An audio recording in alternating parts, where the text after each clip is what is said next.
이 시각 주요 뉴스입니다. 태풍 카눈으로 큰 피해가 발생한 영남 지역과 동해안 지역에서 수해 복구 작업이 본격화됐습니다. 대구에서 실종됐던 주민 한 명은 결국 숨진 채 발견됐습니다. 고 최수근 상병 순직 사건 처리 과정에 외압을 주장했던 박정훈 전 해병대 수사단장이 수사심의위원회에 소집을 요청하기로 했습니다. 국방부는 규정과 지침에 따라 처리하겠다고 밝혔습니다. 잼버리를 마무리한 대원들이 속속 출국하는 가운데 대회 파행을 둘러싼 정치권의 책임 공방이 가열되고 있습니다. 국민의힘은 전국을, 민주당은 정부를 정조준하고 있습니다. 교육부 5급 사무관이 자녀의 담임교사를 아동학대 혐의로 신고해 직위 해제시킨 사실을 알고도 교육부가 구두 경고에 그친 걸로 확인됐습니다. 휴일인 오늘 전국 대부분 지역에서 다시 찜통더위가 기승을 부리겠습니다. 낮 최고 기온은 서울 32도, 광주 33도 등으로 어제보다 크게 높겠습니다. 굿모닝 YTN 2부 이어갑니다. 제6호 태풍 카눈이 한반도를 관통하고 지나간 뒤 피해 지역에서는 복구 작업에 한창입니다. 유독 피해가 컸던 대구와 경북 지역엔 태풍이 휩쓸고 간 상흔이 고스란히 남았습니다. 헬기에서 내려다본 모습 김태원 기자가 전해드립니다. 터널 모양처럼 곧게 뻗어 있어야 할 비닐하우스 3동이 나란히 활처럼 휘어버렸습니다. 지붕에 슬레이트와 판자를 덧대어 놓은 건물은 폭삭 주저앉아 형체를 알아볼 수도 없습니다. 축사 근처에 있는 밭입니다. 사료용 곡물 등을 저장해 놓은 곰포 사일리지는 어지럽게 나뒹굴고 이미 말라 죽은 작물을 정리하던 한 농민은 답답한 듯 바구니를 저 멀리 던져버립니다. 넘친 강물이 들이닥친 민가도 침수 피해가 컸습니다. 책걸상과 옷걸이 등 가구와 식기류 이불더미까지 빗물에 젖은 갖가지 살림살이를 마당에 내어놨습니다. 아직 정리하지도 못한 잡동사니들도 한쪽 구석에 어지럽게 쌓여 있습니다. 마을 곳곳이 말 그대로 쑥대밭이 되어버렸습니다. 산사태가 들이닥쳤던 경북 예천군의 한 마을. 지붕 모서리가 부서진 집 앞으로 커다란 바위덩이들이 한가득 놓였습니다. 불어난 강물에 휩쓸렸던 다리는 폭격이라도 맞은 것처럼 무너져 버렸습니다. 태풍 카눈이 우리나라에 머문 16시간 동안 위험 반원 안에 있던 대구와 경북 지역에서 특히 피해가 컸습니다. 삶의 터전에 이른 전국 이재민 15,000여 명 가운데 60% 이상이 경북 지역에 몰렸고 60대 남성 2명이 이곳에서 숨졌습니다. YTN 김태원입니다.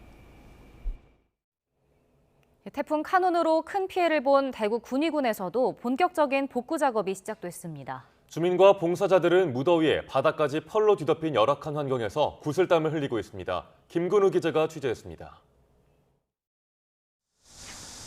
태풍 카눈이 쏟아낸 집중호우로 처참하게 무너졌던 제방입니다. 모래주머니로 임시 제방을 설치했고 응급 복구 공사도 거의 마무리 단계입니다. 하지만 주민들이 일상으로 돌아가기까지는 아직 가야 할 길이 멉니다. 가족 같은 소를 키우던 축사는 진흙으로 뒤덮여 흔적조차 알아보기 힘듭니다. 집 안까지 물이 밀려들어와 가재도구가 온통 뻘로 뒤덮였습니다. 마을을 덮친 물은 빠졌지만 아직 곳곳에는 이렇게 어른 키를 훌쩍 넘는 높이까지 물이 찼던 흔적이 선명합니다. 중장비로는 한계가 있는 만큼 무엇보다 사람의 손이 절실합니다. 이런 상황에서 전국에서 달려온 자원봉사자들의 손길은 주민들에게 큰 희망이 되고 있습니다. 푹푹 찌는 비닐하우스 안에서 축 늘어진 작물을 하나하나 손으로 뽑아냅니다. 참남맛이야. 정말 저는 저거 시발 정나라 참남맛이야. 저는 너무 울고 싶었습니다. 전국의 자원봉사자님들께 너무너무 감사드리고 한 달 전 대구시에 편입된 군위군의 안타까운 상황에 시 공무원들도 팔을 걷어붙였습니다. 군위가 이제 우리 대구에 한 식구가 된 지 얼마 되지 않았는데 이렇게 큰 재난이 있어가지고 하루빨리 일상으로 회복이 되어질 수 있도록 최선을 다해서 지원토록 하겠습니다. 태풍 카눈이 근접한 날 전동 휠체어를 타다가 실종된 60대 남성은 끝내 숨진 채 발견됐습니다. 이번 태풍으로 대구에서 숨진 사람이 2명으로 늘었지만 모두 안전사고로 분류돼 공식 집계에는 포함되지 않았습니다. YTN 김근우입니다. 충북 단양군 중앙고속도로 부산 방향의 단양-발광 휴게소 인근에서 토사가 유실돼 오늘 밤 9시까지 휴게소 이용이 통제됩니다. 한국도로공사는 휴게소 진입로 비탈면에서 흙이 쏟아져 내려 토사 제거 작업을 진행했고 이용객 안전을 위해 통제 조치에 들어갔다고 설명했습니다. 국방부 검찰단 수사를 거부한 전 해병대 수사단장이 거듭 위법한 수사를 주장하며 수사심의위원회 소집을 요청하겠다고 밝혔습니다. 외부의 시선으로 자신에 대한 수사가 타당한지 판단을 받아보겠다는 건데 국방부는 규정과 지침에 따라 처리할 예정이라고 밝혔습니다. 임성재 기자가 보도합니다. 고 최수근 상병 순직 사건을 민간 경찰에 이첩했다가 항명 혐의로 수사를 받고 있는 전 해병대 수사단장 박정훈 대령. 앞서 국방부 검찰단의 2차 소환 조사에 불응하며 수사 자체를 거부했습니다. 국방부 검찰단은 현재 제가 외압으로 받았던 국방부 예하 조직이기 때문에 국방부 검찰단에서 저를 공정하고 투명하게 수사할 수 있을 거라고 기대하지 않습니다. 결국 박 대령은 군검찰 수사심의위원회 소집을 요청하기로 했습니다. 국방부 검찰단의 수사가 정당한지 외부의 판단을 구해보겠다는 취지입니다. 군검찰 수사심의위는 군검찰의 공정성을 높이기 위해 만들어진 제도로 국민적 의혹이 제기되거나 사회적 이목이 집중되는 사건이 대상입니다. 소집이 결정되면 5명 이상, 20명 이하 각계 민간 전문가들이 수사 계속 여부나 기소 불기소 여부를 따지게 됩니다. 박 대령 측은 이 같은 결정을 하게 된 배경으로 국방부 검찰단의 위법한 수사를 꼽았습니다. 애초 구체적인 혐의도 적시되지 않은 압수수색 영장을 바탕으로 증거를 수집했고 그 증거를 바탕으로 수사가 진행되고 있다고 주장했습니다. 국방부 검찰단은 박 대령의 수사심의위 신청서가 정식으로 접수되면 규정과 지침에 따라 처리할 방침이라고 밝혔습니다. 국방부는 박 대령의 수사 거부는 신속하고 공정한 수사를 방해하고 사건의 본질을 흐리게 한다는 입장을 유지하고 있습니다. 항명 성립 여부 등을 놓고 연일 장외 공방이 이어지는 가운데 최상병 사건은 경찰에 이첩되지 못한 채 국방부 조사본부에서 재검토되고 있습니다. YTN 임성재입니다. 실종자 수색 작전에 투입됐다가 급류에 휩쓸려 숨진 최수근 상병 사망 사건과 관련해 민주당이 군과 정부가 은폐하기 바쁘다며 드라마보다 현실이 참담하다고 비판했습니다. 국민의힘은 유족이 억울하지 않게 철저히 진상을 밝혀야 한다면서도 사건 축소와 외압 의혹은 사실무근이라고 선을 그었습니다. 보도에 김경수 기자입니다. 민주당 이재명 대표가 최근 병영 부조리를 다룬 드라마를 봤다면서 대한민국 군대의 현실은 드라마보다 참담하다는 SNS 글을 올렸습니다. 20대 해병대원이 인재로 순직했는데 군과 정부는 책임 회피와 진상 은폐에 바쁘다며 연이틀 고 최수근 상병 사건을 거론한 겁니다. 더 이상 석영치 않은 이유로 소중한 생명이 희생이 되고 그 진실마저 은폐되는 악습을 끊어내야 합니다. 이 대표는 사건을 맡았던 해병대 수사단장이 지휘관인 사단장의 책임을 적시했다가 항명죄로 해임됐고 군이 경찰에 보냈다가 거둬들인 사건 보고서에선 혐의가 삭제됐다고 비판했습니다. 민주당은 이 과정에 국방부와 대통령실 등 윗선에 외압이 있었던 게 아니냐고 거듭 따져 물었습니다. 지휘 책임이 명백한 임성근 사단장은 감싸고 사건 축소 지시를 받아들이지 않은 수사단장은 항명 혐의를 씌워 진실을 덮으려는 것입니까? 국민의힘도 최상병 유족이 억울하지 않게 철저한 진상규명이 필요하다는 데에는 이견이 없습니다. 그러나 군이 사건 보고서를 경찰에서 회수한 건 법률 재검토를 위해서라는 정부 설명에 힘을 싣고 있습니다. 외압 의혹 역시 군 검찰 조사를 거부하고 있는 전 수사단장의 일방적 주장이라면서 날선 반응을 보였고 정말 자기가 억울하고 진실이 있다고 그러면 당당하게 조사에 응하고 그리고 군인답게 그 절차를 하는 것이지 정치적 쇼부터 시작한다는 것은 매우 군의 선배로서 유감스럽게 생각합니다. 야당이 제기한 대통령실 등 윗선 개입 의혹은 근거 없는 정치 공세라고 일축했습니다. 대한민국 군인의 생명이 지금 희생된 이런 사안들까지 정쟁으로 끌고 와서는 안 된다라고 보고요. 그리고 대통령실과 정부가 개입할 이유도 그리고 근거도 없다라고 생각합니다. 네. 조만간 열리는 8월 임시국회에서는 국방위 등 관련 상임위를 중심으로 최상병 사망 사건의 책임과 수사 외압 의혹이 주요 쟁점이 될 것으로 보입니다. YTN 김경수입니다. 새만금 스카우트 잼버리 대회가 끝나자 준비 부족에 대한 정치권 공방이 더욱 가열되고 있습니다. 여당은 지자체 실정에 잘 대처해 K 잼버리로 되살린 건 정부라고 옹호했지만 야당은 정부가 예산을 마치 검찰 특활비처럼 쓰면서 잘못을 덮으려고 한다고 비판했습니다. 보도에 정현우 기자입니다.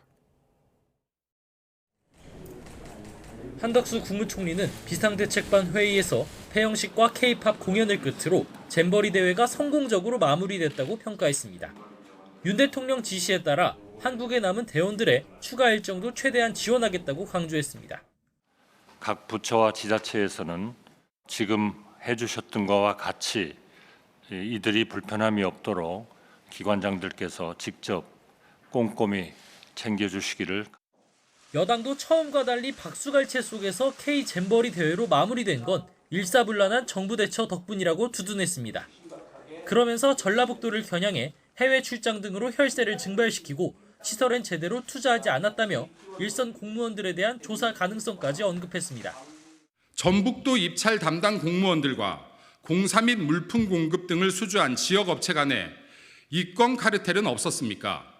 SOC 예산만 빼먹고 정작 본행사인 잼버리는 방치한 것은 아닌지. 그러나 민주당은 잼버리 파행의 가장 큰 이유는 윤석열 정부의 무능 때문이라고 거듭 목소리를 높였습니다. 특히 잼버리 공식 일정 뒤에도 정부가 추가 지원을 하겠다고 나선 걸 문제 삼았습니다.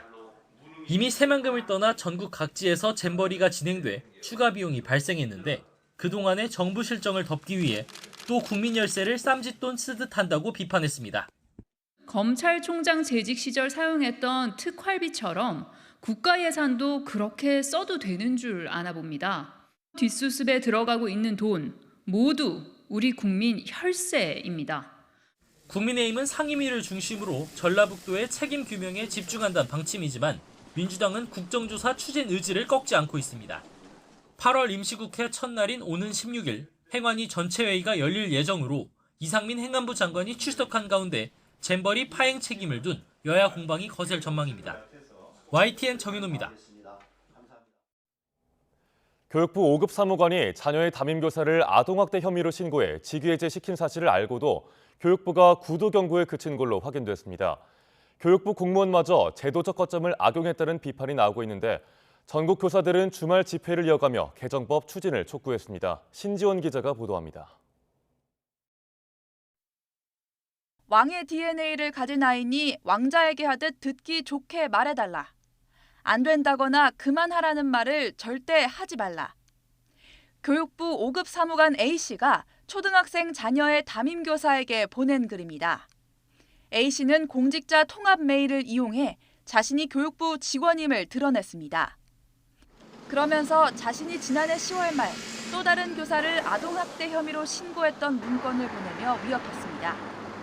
A씨는 이 교사가 이동 수업을 거부한 자신의 자녀를 교실에 남겨두는 등 정서적으로 학대했다고 주장했지만 해당 교사는 무혐의 처분을 받아 올해 복직했습니다. 해당 교사는 현재도 최근 정신과 상담과 우울장애로 약물을 복용하는 등 견디기 힘든 생활을 이어나가고 있습니다. 교육부는 뒤늦게 A씨를 직위 해제하고 진상조사에 착수했는데 이미 지난해부터 이 사안을 알았던 것으로 드러났습니다. A씨의 학부모 갑질을 제보받아 사흘간 조사하고도 구두 경고 조치에 그쳤던 겁니다. 당시엔 교사가 무혐의 처분을 받기 전이라 정확한 판단이 어려웠다는 게 교육부의 설명입니다. 누구보다 교육과 교권을 위해 힘써야 할 교육부 사무관이 아동학대 신고의 허점을 알고 그것을 이용해 담임교사를 괴롭힐 목적으로 일으킨 무자비한 교권 침해의 현실이자 대한민국 교실 붕괴의 압축판입니다. 전국 교사들은 주말에도 도심에 모여 무분별한 아동학대 신고와 학부모 민원으로부터 교사를 지킬 수 있도록 제도 개선을 촉구했습니다. 안전하게 학생들을 가르치고 싶다는 그 한 가지 소망을 가지고 이 자리에 뭉쳤습니다. 국회, 정부, 그리고 교육당국은 6개 교원단체의 목소리를 무겁게 받아들이십시오. 교원단체는 제도 개선 서명운동 결과를 발표하고 교육부와 여야, 교육감 협의회 측에 협조를 촉구할 전망입니다. YTN 신지원입니다.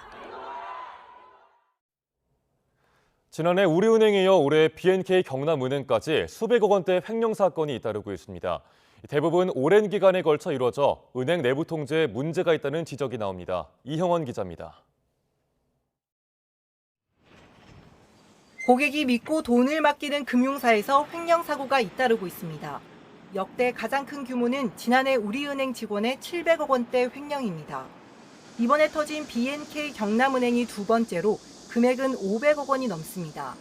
이런 수백억 원대 횡령을 포함해 크고 작은 사고가 끊이질 않으면서 2017년부터 지난달까지 금융권 횡령액은 2,200억 원에 달합니다.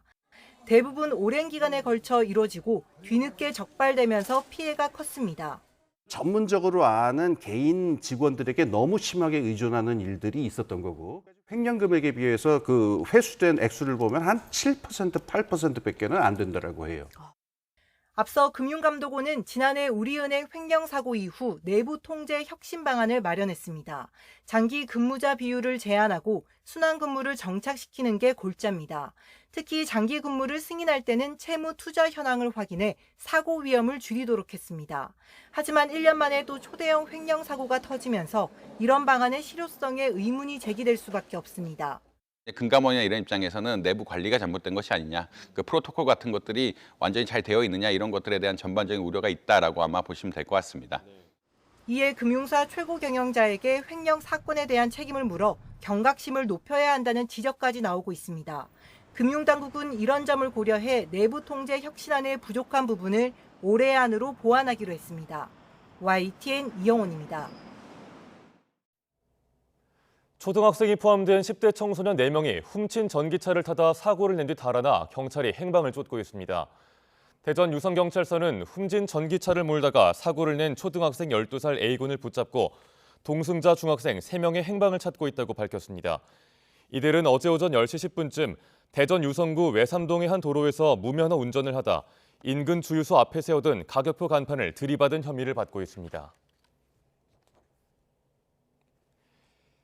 해변에서 물놀이를 하던 40대 아버지와 10대 아들이 파도에 휩쓸리는 사고가 발생했습니다. 어제 낮 12시 50분쯤 강원도 삼척시 증산해변 앞바다에서 45살 김모 씨와 13살 아들이 물에 빠져 20m 정도를 떠내려갔습니다.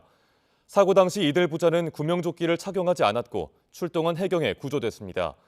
이 사고로 아버지 김 씨는 심정지 상태로 병원에 옮겨져 끝내 숨졌고 아들은 가볍게 다친 상태입니다. 오늘 새벽 3시 13분쯤 북한 함경북도 길주 북북서쪽 40km 지역에서 규모 2.7의 지진이 발생했습니다. 기상청은 지진 발생 깊이는 15km이고 자연 지진으로 분석됐다고 밝혔습니다. 이번 지진을 포함해 올해 한반도에선 규모 2.0 이상 지진이 모두 62차례 발생했습니다.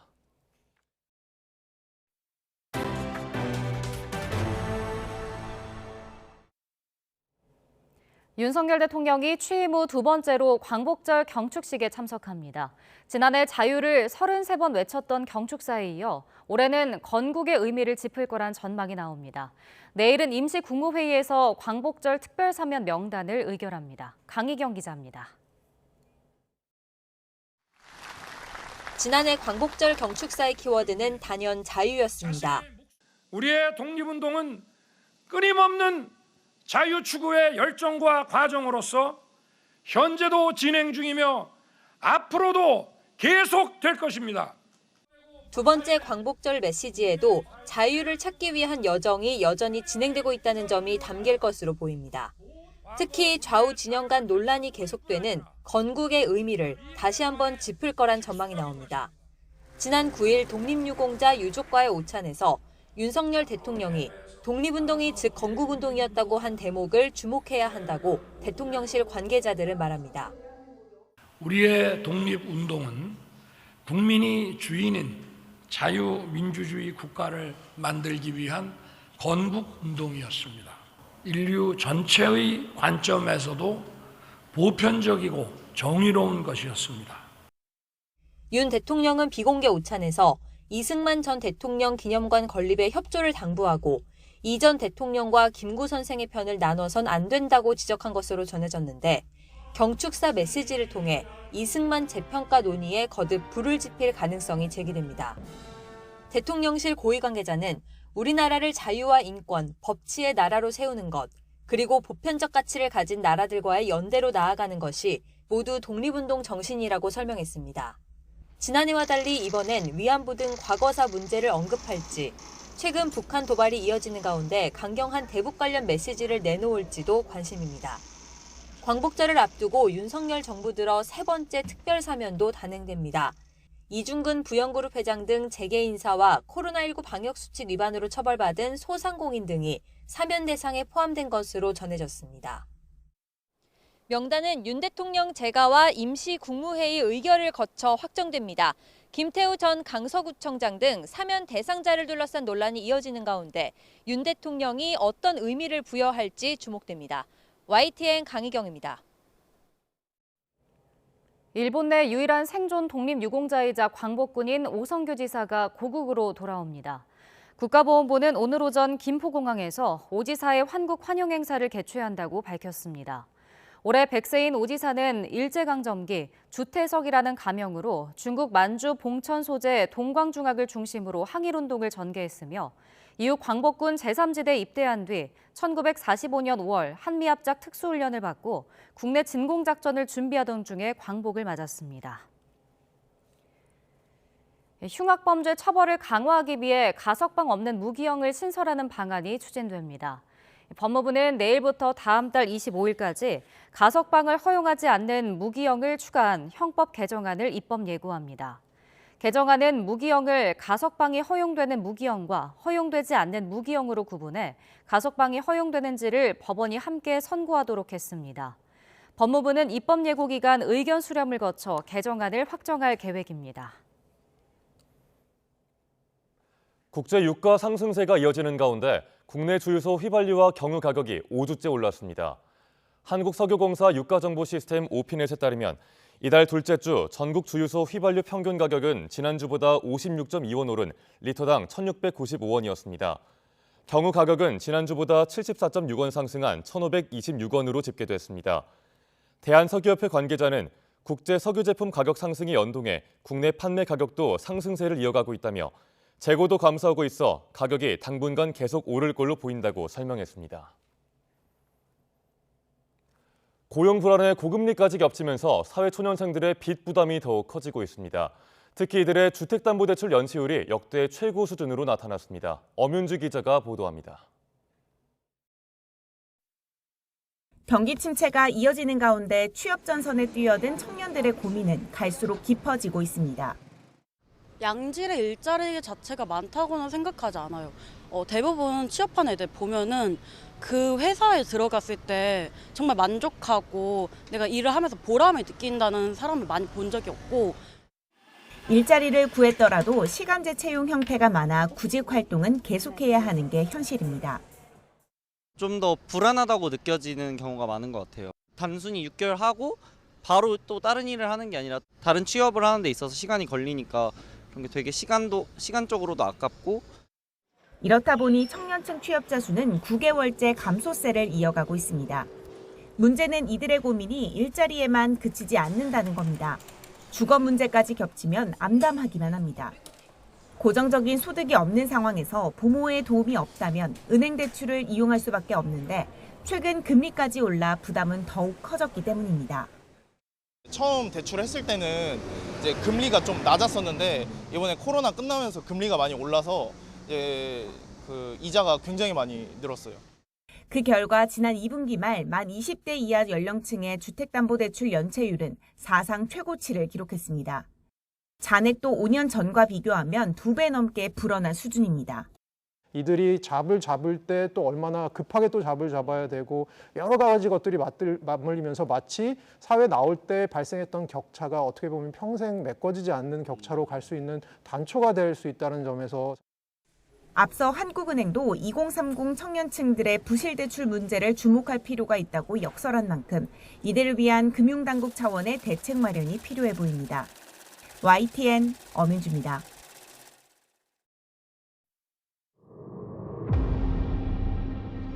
이 수도권 집값이 고점을 또 뚫고 오르며 13년여 만에 가장 높은 수준의 상승률을 기록했습니다. 처음 그런 이른바 불장을 경험해서 지금이 아니면 영영 집을 살 수 없겠다. 최근 집값이 떨어지면서 이른바 깡통 전세 피해가 잇따르고 있습니다. 가격이 떨어지면 또 뭐 완전히 파산해버릴 수 있는 그런 구도이기 때문에 하반기에는 전세값이 지금 수준을 유지해도 58%에서 역전세가 발생하는 걸로 예측됐습니다. 큰 틀에서 보면 이제 한계에 도달한 시점이 왔다. 또 이 정도로 떨어질 줄은 몰랐었는데 정말 많이 깨달은 거죠. 나 세상이 이런 거구나. 전세 들어간다면 절대 들어가지 말라고 하죠. 이제는. 빨리 이사 가고 싶어요. 안 받아요.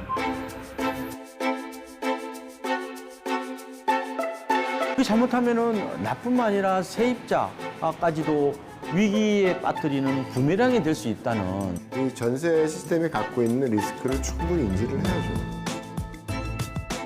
왜 우리가 이 집 때문에 행복하지 않고 왜 불행을 느끼는가?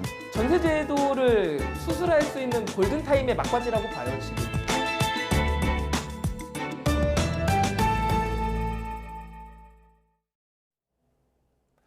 최근 중국 정부의 해외 단체 관광 전면 허용을 두고 디플레이션 타겟책의 하나라는 분석이 나옵니다. 전 세계 주요국이 인플레이션과 싸우는데 중국만 디플레이션 공포가 확산하고 있는데요. 우리 경제에도 먹구름을 들이우고 있습니다. 이승은 기자가 보도합니다. 올해 초 위드 코로나로 전환한 중국. 하지만 부동산 경기 침체로 소비 열기가 금방 식어버렸습니다. 대대적인 할인에도 사람들은 지갑을 닫았고 제조업 경기도 꺼지고 있습니다. 넉 달 연속 0%대였던 중국 소비자 물가 상승률은 급기야 7월에는 마이너스로 돌아섰습니다. 생산자 물가 지수도 4.4% 하락해 두 지수 모두 떨어진 건 2년 9개월 만에 처음입니다. 외신들은 중국의 경기 침체 속 물가 하락, 디플레이션이 현실화하고 있다며 일본식 장기 불황 우려까지 거론하고 있습니다. 앞서 중국은 지난 6월 청년 실업률이 21%가 넘어 사상 최고치를 기록했고 7월 수출 역시 3년 5개월 만에 최대 낙폭을 보였습니다. 중요한 것은 중국이 한국과 타이완, 대만으로부터의 수입도 20% 넘게 급감을 했다는 것인데요. 이것은 주로 한국과 타이완으로부터 중국이 반도체, 그다음에 전자제품을 수입해 왔는데 반도체와 전자제품의 수요가 좀처럼 늘어나지 않고 있다. 지난 1분기 대중국 수출 의존도가 19.5%로 떨어지긴 했지만 여전히 중국은 우리 수출 비중 1위 국가입니다. 중국 경기 하강은 올해 우리 정부가 예상하는 상저하고 흐름에는 악재입니다. 중국 정부가 경기 부양책을 많이 쓰고 있는데 그것이 크게 효과가 나타나지 않는 경우에는 우리 성장세도 저희가 1.5%를 전망했습니다만 그거보다 좀 큰 폭으로 하회할 가능성도 있다. 미국의 투자 제한 조치 강화와 폭우 피해까지 겹쳤지만 지방정부 부채 급증과 위안화 약세가 걸림돌인 상황이어서 중국 정부가 어떤 경기 부양책을 더 내놓을 수 있을지 관심이 쏠립니다. YTN 이승은입니다. 하와이 마우이 섬 산불로 인한 사망자가 80명으로 늘어났습니다. 로이터 통신에 따르면 마우이 카운티는 현지 시각 11일 성명을 통해 라하이나 지역에 수색대가 투입된 데 따라 전체 사망자가 80명에 달하는 것으로 집계됐다고 밝혔습니다. 앞서 현지 언론은 이번 산불로 인한 실종자가 1000여 명에 이르고 이재민도 11,000여 명에 달한다고 보도했습니다. 이에 따라 향후 불에 탄 건물 내부 수색이 본격화되면 사망자는 더욱 늘어날 것으로 보입니다. 세계 곳곳의 불볕더위 속에 미국 남서부 지역은 43도를 넘는 고온 현상이 한 달 내내 이어져 역대 최장 폭염 기록을 세웠습니다. 온열 질환에 따른 사망자도 늘고 있어서 우리 동포들도 서로 안부를 챙기며 힘든 시간을 견뎌내고 있습니다. 신승진 리포터가 전해드립니다. 이른 오전부터 뜨거운 태양이 내리쬐입니다. 오전 10시 반. 점심시간도 채 되지 않은 시각인데 기온은 벌써 39도까지 올랐습니다.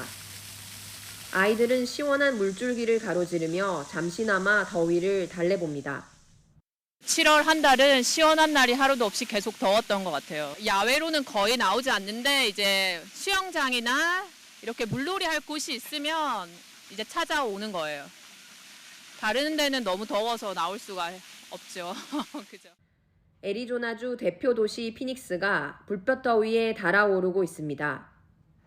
7월 최고 기온은 48도를 넘었고 43도가 넘는 폭염이 무려 31일 동안 이어지면서 기상관측 이래사상 최장 기록을 세웠습니다.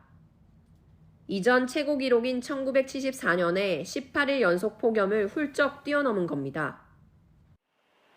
오후 4시 현재 낮 기온은 45도까지 올랐습니다. 가만히 있기만 해도 땀이 줄줄 흐르는 날씨는 8월까지 이어지고 있습니다.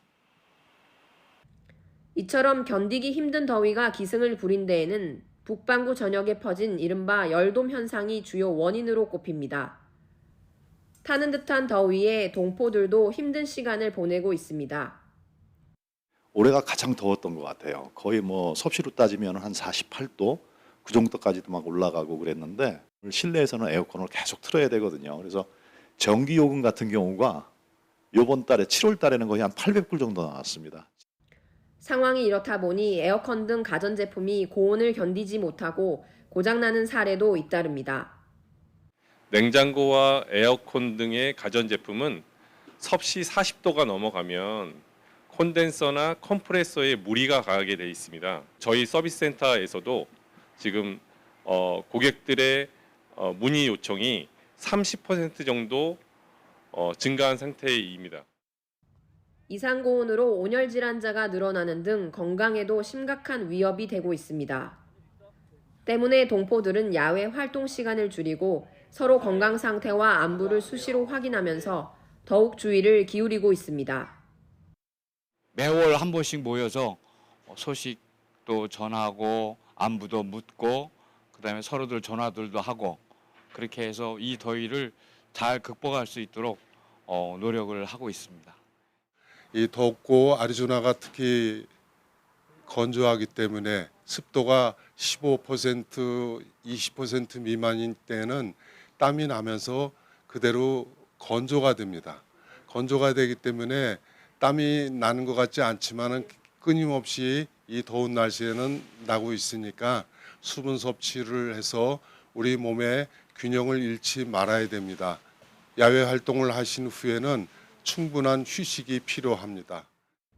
8월은 7월보다 더 더울 것으로 전망되면서 피닉스시는 지표면 온도를 낮추기 위해 햇빛 반사 재료를 도로에 코팅하는 등 추가 대책 마련에 나섰습니다. 미국 피닉스에서 YTN-월드 신승진입니다. 프랑스와 영국 사이의 영불 해협에서 이주민 보트가 뒤집혀 남성 6명이 숨졌다고 로이터와 AFP 통신 등이 현재 시각 12일 보도했습니다. 프랑스 당국은 이날 새벽 2시쯤 영불 해협을 건너던 이주민 보트가 가라앉아 6명이 사망하고 2명이 실종됐으며 약 50명이 구조됐다고 말했습니다. 프랑스 검찰은 사망자들이 모두 30대 아프간 남성들로 추정되며 다른 승객 중엔 수단인이 섞여 있고 미성년자도 일부 있다고 전했습니다. 영불 해협은 최단 거리가 34km에 불과해 이주민들이 프랑스에서 영국으로 가는 주요 통로입니다. 그룹 방탄소년단의 멤버 B가 다음 달 솔로 앨범을 발매하며 개별 활동 마지막 주자로 나섭니다. 래퍼 슈가는 팀에서 3번째로 병역이행 절차를 시작했는데 2025년 완전체 활동을 향해 차근차근 수순을 밟고 있습니다. 보도에 차정윤 기자입니다. 방탄소년단의 멤버 B가 선공개곡 뮤직비디오를 공개하며 솔로 출격을 예고했습니다. 지난해 7월 제이홉을 시작으로 BTS가 개별 활동에 들어간 지 1년여 만에 나온 솔로 활동 마지막 주자입니다. 다음 달 8일 정식 발매되는 B의 첫 솔로 앨범은 걸그룹 뉴진스를 기획한 미니진 프로듀서와 손을 잡고 제작됐습니다. 최근 빌보드 핫100 1위를 찍은 황금막내 정국은 올해 안에 싱글과 미니 앨범을 추가 발표합니다. 첫 싱글 세븐의 흥행을 발판 삼아 또 다른 신기록을 노린다는 각오입니다. 솔로 활동을 마무리한 나머지 멤버들은 차근차근 병역 의무를 준비 중입니다. 최근 해외 투어 콘서트 일정을 마친 래퍼 슈가는 올해 말까지로 예정된 입영 연기에 대해 최근 취소 통지서를 제출하면서 팀에서 3번째로 입대하게 됐습니다. 리더 RM도 최근 공연에서 입대 전 마지막 라이브라는 점을 언급해 곧 입대 수순을 밟을 것으로 보입니다. 이처럼 개별 활동과 병역 의무를 이행하며 이른바 군백기를 나고 있는 멤버들은 전역 후 완전체 활동에 대한 기대감을 나타내기도 했습니다. 제가 다시 서울에서 공연을 할 때는 우리 형제 7명 함께 무대에 서지 않을 그룹 활동 재개 시점은 2025년으로 잡고 있는데 소속사는 늦더라도 전폭 지원하겠다는 의지를 드러냈습니다. 군대라는 문제가 뜻대로 해결되는 것만은 아니고 갔다 온 뒤에는 복귀를 위한 준비도 필요하기 때문에 다만 희망한다의 희망이 말 그대로 그냥 붕 뜬 희망이 아니라 정말 적극적으로 노력하겠다라는 거는 양자가 다 합의한 바고요. 단체 활동은 멈췄지만 개발 활동을 통해 신기록을 쓰고 있는 방탄소년단 멤버들은 2년 뒤 써내려갈 새로운 2막을 향해 뚜벅뚜벅 걸어가고 있습니다. YTN 차종윤입니다. 전 세계에서 한류 인기가 높아지면서 한국어를 배우려는 이들도 늘고 있습니다. 뉴질랜드에선 최근 한국어 교육시설마다 수강 희망자가 몰려 대기까지 해야 할 정도인데요. 이런 분위기는 우리 동포 자녀들의 모국어 공부에도 큰 동기부여가 되고 있습니다. 이준섭 리포터가 전해드립니다. 평일 저녁마다 현지인을 대상으로 열리는 한국어 수업 현장입니다. 나이도 직업도 다양한 사람들이 우리말 배우기에 여념이 없습니다. 저는 싱가포르 사람이에요. 저는 마운 이든 살아요. 반갑습니다. 네, 감사합니다. 교실을 가득 메운 수강생들의 표정엔 열정이 가득합니다. My plan is to learn it so I can be proficient when I travel to Korea, like to make basic conversations. 최근 뉴질랜드에서 K-팝과 한국 드라마 등 한국 문화가 인기를 끌면서 한국어 학습에 대한 관심도 커지고 있습니다. 2012년 신설돼 주로 현지인을 대상으로 교육하는 이곳 뉴질랜드 한국교육원에도 올해 신청자가 급증했습니다. 전체 170명 정원에 286명이 지원하면서 수강 대기 인원이 늘고 있습니다. 지원 동기, 그걸 보면 대부분 이제 K-드라마나 K-팝이나 이런 것들에 대한 관심을 시작으로 해서 한국 문화가 좋다, 문화에 대해서 더 알고 싶다, 또 한국을 이해하려고 하는 노력, 그런 관심이 주요 요인입니다. 공무원인 탈리 말로 씨도 한동안 대기 명단에 있다가 올해 7월에서야 겨우 한국어 초급반부터 배울 수 있게 됐습니다. I think it's not easy to get in because so many people have an interest in Korean culture, Korean language. I've seen the rise in it in New Zealand very much. 최근 한국어에 대한 뜨거운 관심은 현지 한류 팬에게만 국한되지 않습니다. 우리 동포 사회에도 한국어 수업 열기가 고조되고 있습니다. 그동안 한인 사회는 이민자로서 현지 사회에 적응하기 위해 영어 습득을 우선시했던 분위기였는데 한류 인기와 함께 한국의 위상이 높아지면서 자녀에게 모국어를 제대로 가르치려는 동포들이 늘고 있습니다. 처음에는 살아가기 위해서 이 한국어를 습득하기보다 영어를 해야 산다는 생각으로 한글 학교를 안 보내다가 지금은 많이 생활도 안정되고 편안해지다 보고, 그리고 점점 한국어에 대한 위상이 이 뉴질랜드에 높아지다 보니까 이민자들도 보내게 되고 1.5세대는 더더욱 자기 자녀를 보내게 되는 추세로. 친구들이 가끔씩 저한테 한국말로 이거는 어떻게 말하냐라고 말한 적도 많아요. 어렸을 때는 그런 적이 많이 없었어요. 왜냐면 그때는 뭐 K-팝 같은 것도 많이 유명하지 않았고. 특히 동포 자녀들이 주로 다니는 한글 학교에선 한국어뿐 아니라 우리 문화와 역사까지 배우면서 한민족 자긍심을 함께 키울 수 있어 호응이 이어지고 있습니다. 제일 중요한 이유는 저희는 한국인이니까 저희의 문화, 언어, 예술을 잃지 않는 게 중요하다고 생각하고, 동포 사회는 한국어에 대한 수요가 늘어난 만큼 어릴 때부터 한국말과 문화 역사를 배울 수 있도록 각 지역 한글 학교마다 7세 이하 유치반을 신설하는 등 지원 확대 노력을 하고 있습니다. 뉴질랜드 오클랜드에서 YTN 월드 이준섭입니다. LG가 우승 수건을 풀기 위해 시즌 중 키움에서 영입한 최원태가 친정팀을 상대로 첫 선발승을 거뒀습니다. 선두 LG는 4연승을 거두면서 올 시즌 가장 먼저 60승 고지에 올랐습니다. 프로야구 소식 김상익 기자입니다. 쌍둥이 줄무늬 유니폼을 입은 최원태가 경기 전 키움 더그아웃을 향해 정중히 인사를 건넵니다. 8년 동안 몸담았던 친정팀 키움을 적으로 상대하는 첫 맞대결.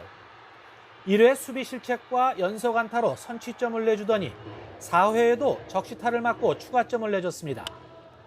그러나 5회까지 100개의 공을 던진 최원태는 3대2로 앞선 상황에서 물러난 뒤 팀이 리드를 끝까지 잘 지켜 시즌 8승째를 챙겼습니다. 제가 왔는데 또 팀이 안 좋은 방향으로 가면은 제가 좀 스트레스 많이 받을 것 같은데 좀 계속 이겨줘가지고 팀 동료 형들이나 선배님한테 감사하게 생각하고 있습니다. 선취점을 내준 1회 말 공격에서 동료들이 곧바로 동점을 만들었고 추가점을 내준 4회에도 역전 방망이가 폭발했습니다. 불안하게 한 점을 앞선 채 물러난 5회 말에는 오스틴이 외야 상단에 꽂히는 초대형 투런포를 쏘아 올리면서 친정팀 상대 첫 승리를 도왔습니다. 선두 LG는 결국 키움을 8대4로 꺾고 올 시즌 가장 먼저 60승 고지를 밟았습니다. 홈런 선두 노시환이 27호 홈런포와 타점 4개를 기록한 하나는 부산을 누르고 5연패 부진에서 탈출했습니다. KT는 9회 말 대타 문상철의 극적인 끝내기 안타로 NC에 4대3으로 승리했고 2위 SSG도 연장 10회 한유섬이 삼성 마무리 오승환을 상대로 끝내기 안타를 쳐내 전날 패배를 서력했습니다. YTN 김상익입니다. 손흥민 단짝 해리케인이 토트넘을 떠나 독일 분데스리가 명문 구단 바이에른 뮌헨에 입단했습니다. 뮌헨 구단은 케인과 2027년 6월까지 계약했으며 등번호는 9번이라고 공식 발표했습니다. 손흥민은 SNS에 리더, 형제, 전설이라고 적으면서 해리, 나와 우리 팀 그리고 팬들에게 준 모든 게 감사하고 새로운 장에서 최고의 행운이 함께했으면 한다는 작별 인사를 남겼습니다. 8시즌 동안 손흥민과 호흡을 맞춰온 케인은 이제 세계 최고 수비수로 성장한 김민재와 한솥밥을 먹게 됐습니다. 40년 넘게 고통받는 사람들을 그려온 노원희 작가의 작품 세계를 되돌아보는 대규모 전시회가 열려 시선을 모으고 있습니다. 80년대 군사 독재에서 최근 산업체에 이르기까지 작품마다 사회적 모순과 억압 속에서 피해를 입은 약자들에 대한 기록과 연민이 담겨 있습니다. 이교준 기자가 다녀왔습니다. 의적과 의술을 끼고 몸으로 탑을 쌓는 사람들. 금방이라도 무너져 내릴 것 같은 모습입니다. 다단계 하청 구조와 산업재해 등 노동 현실에 대한 통렬한 비판이 담긴 노원희 작가의 신작입니다. 다른 신작에선 억울하게 목숨을 잃은 노동자들의 원혼이 그림자처럼 아른거리고 얇은 천 위에는 산업재해 피해자들의 증언이 깨알같이 적혔습니다. 80년대 민중미술운동을 이끈 현실가 발원 창립동인으로 활동했던 작가는 정치적 억압과 사회적 병폐를 끊임없이 붓질로 지적해왔습니다. 정치 사회적인 모순이라고 그러는 거는 뭐 인류가 존속하는 한 뭐 항상 존재할 것이고 그런 가운데서 제가 보고 또 마주치고 부딪히는 문제들을 그냥 늘 마음에 담고 있다가 그립니다. 생존과 존엄성이 위협받는 여성과 청년 노동자를 연민의 시선으로 바라보며 그들의 심리적 풍경과 상황의 기록을 화폭에 생생하게 남겼습니다. 특히 작품에 그려진 사각형 창을 하나의 매체로 활용해 피해자들의 육성까지 전하려 합니다. 그림 속에서 인물들이 이제 말을 하지 못하지 않습니까? 그 표정만 있는 거죠. 그런데 편지도 네모 종이고 뭐 스크린이나 뭐 영상 뭐 어떤 무슨 모든 그 문자가 담겨지는 게 네모지 않습니까? 그래서 거기에 그 말의 장소라고 생각하시면 되죠. 노원희 작가는 시대와 보조를 맞춰 시야를 넓히면서도 사회적 모순 속에서 여전히 고통을 겪는 약자를 발견하곤 다시 위로의 말을 건넵니다. YTN 이교준입니다. 80년대 초 한국 관객들을 당혹스럽게 한 혁명의 춤이란 실험적 연극이 다시 무대에 오릅니다. 40여 년이 지난 지금은 관객들이 어떻게 받아들일까요? 초연부터 지금까지 함께한 노장, 김우옥 연출가를 신웅진 기자가 만났습니다. 붉은 깃발을 휘날리며 성큼성큼 전진하는 사람들. 기다려! 별다른 이야기의 흐름 없이 혁명의 순간을 묘사하는 8개의 독립된 장면이 펼쳐질 뿐 어느 나라의 어떤 상황인지 짐작도 할 수 없습니다. 반복되는 대사와 배우들의 움직임, 소리, 수많은 소품은 여러 차원의 장면이 결국에는 연결돼 있음을 보여줍니다. 기다려! 관객들이 그 조각조각을 봄으로써 작품 전체를 상상해서 구성할 수 있는 그런 작품이라 좀 어렵게 생각될 수 있지만 그 상황이 아주 강렬하기 때문에 그 자체로도 흥미를 돋굴 수 있는.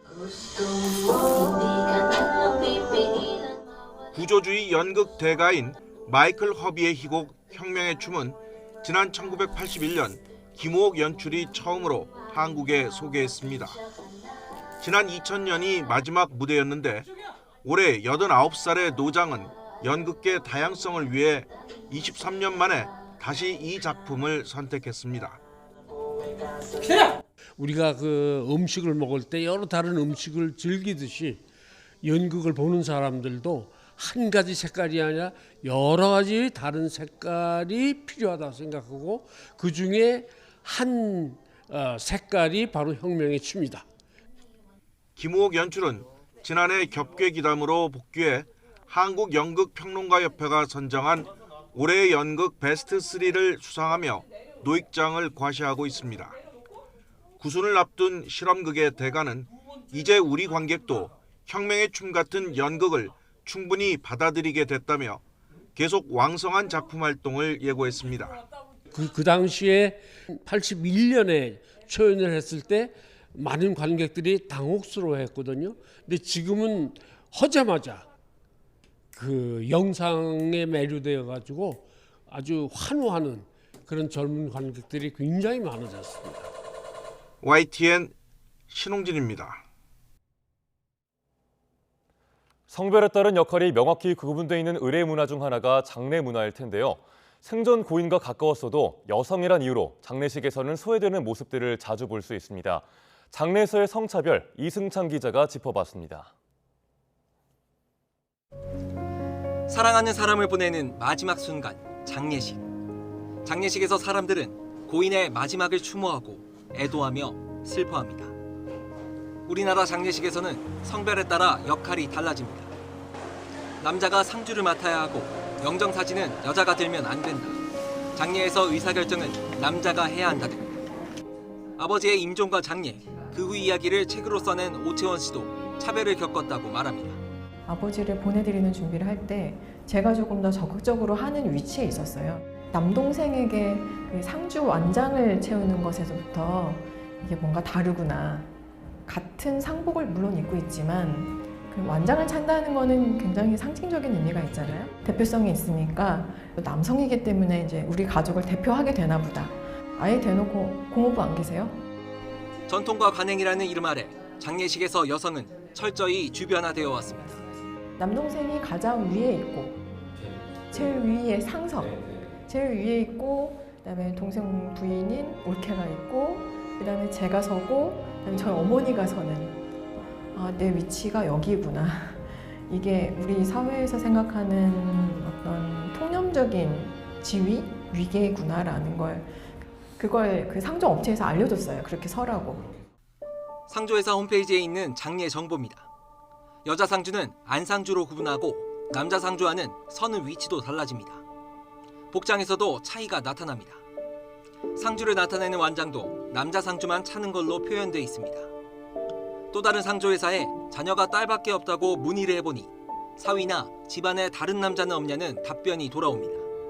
자녀가 딸뿐이 없다고요? 그럼 이제 사위 있을 거 아니에요? 거기 뭐 집안에 누가 1999년 대통령령으로 제정된 건전가정 의례준 측에서도 상주는 배우자나 장자가 맡는다고 명시돼 있는데 강제하지 않는 가이드라인이긴 하지만 시대의 흐름에 따라가지 못한다는 지적에 국회에서 법령 폐지안이 발의됐지만 3년 가까이 계류 중입니다. 2020년 장례 경험이 있는 20대에서 50대를 상대로 조사한 설문조사를 보면 상주는 남성이 해야 한다라는 의견에 60%가 동의하지 않았고 성별에 따라 역할을 한정하는 현 문화를 바꿔야 한다는 응답자가 90%에 가깝게 나타났습니다. 하지만 장례식에서 여성의 역할 변화를 체험하기 어려운 것이 사실입니다. 사실 인식을 바꾸려면 단순히 어떤 법이나 절차를 바꾸는 것보다 훨씬 더 많은 노력이 필요한 것 같아요. 뭐 이제 영정을 들어야 되는데 그 장면에서 아들 나오세요라고 하는 게 아니라 주로 이제 고인과 가까운 분들이 영정을 많이 듭니다. 이렇게 정확하게 필요한 역할에 맞게 정보 안내를 해주면 되는 것이죠. 그렇죠. 그게 상식적이고 자연스러운 생각이죠. 생전 고인과 가까웠던 사람이 마지막까지 배웅하는 것이 고인에게도 남은 사람에게도 의미 있지 않을까요? 고인을 애도하는 데에 성별은 중요하지 않습니다.